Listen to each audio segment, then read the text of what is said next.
Super Dark Times is directed by the new kid on the block, Kevin Smith, in his very first full-length feature film. This movie is your typical 90s coming-of-age story. You got Zack Attack Morris, who's super into this girl, Kelly Cappuccino. Shaboom! Slow motion, baby. That's exactly what happens in real life too, kids. The only problem is that his friend, Slater, aka Dahmer over here, is also super duper into her. And I know what you're thinking. This reminds you of another movie. Maybe,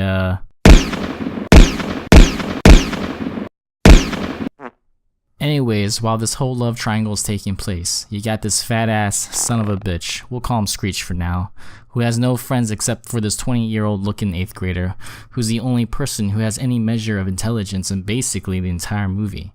And like all great teen movies that take place in the 90s, the characters decide that it would be a great idea to hang out at Slater's house. The only problem is that Chubbs is obsessed with Slater's meatloaf. Ma, the meatloaf! Fuck!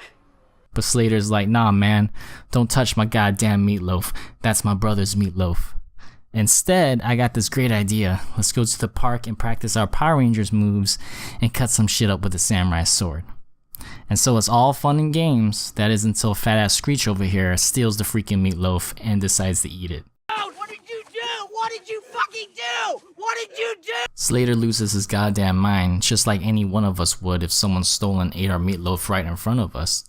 And so some bad stuff goes down, and this is where things gets real interesting.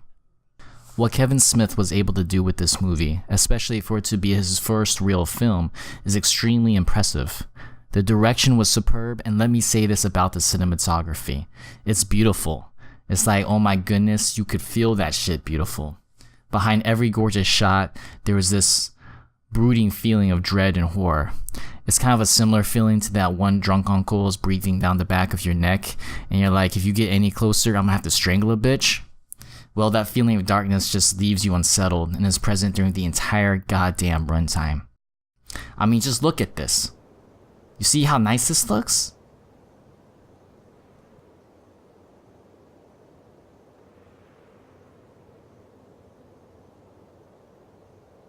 Boom. Broken window. And even plot-wise, I was extremely impressed because the movie was going one way, and it was like, psych! You thought I was going to be another Mean Creek. You thought I was going to be another, I don't know, River's Edge. But I'm not. I just changed shit up. It's like when you're expecting to get oatmeal cookies at lunch, but instead your mom gives you chocolate chip. You're like, oh, that's dope. And now let's move on to the actors, because they were solid. And I'm talking about 9-month-old Bread solid.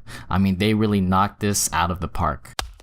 There wasn't a time when I was thinking, dude, that's so stupid. Teenagers don't do dumb shit like that. Well, actually I did think that, but then I was like, wait a second, why my cell phone going off? But then I was like, wait a second, this takes place in the 90s where people were dumb as monkey balls, so maybe they really would do something that dumb. And as for the 90s settings, there were some great Easter eggs like this awesome screensaver right here. Do you remember that? In the end, I didn't have many complaints about this movie. I would say my main complaint is that some of the scenes felt a little slow or unneeded. Like where the main characters decided to have a pillow fight and the movie basically became a Gap commercial. Oh, wait a second, that's a different movie. Also, that one 8th grader, this guy, he's got freaking balls of steel. I mean, he freaked out about 5 minutes after the meatloaf scene, and then after that, he was freaking dry ice. I mean, he was a goddamn gangster. So I don't know how realistic that would be after what took place, and he's only in 8th grade, but that's just my opinion. Lastly, although I very much did enjoy the third act, it did feel like it was a little abrupt, and I wish that the plot explored some of the psychology behind the motivations of the characters later on in the story. I was really hoping for a final scene to bring together the last section of the movie, but the ending didn't quite have the closure that I was looking for. But then again, maybe that was the whole point. I mean, sometimes shit happens, and we do mean and terrible things, and there's no easy answer. Do we really know what's the internal happenings that's going on within the people that we're close to? I mean, do we even know ourselves?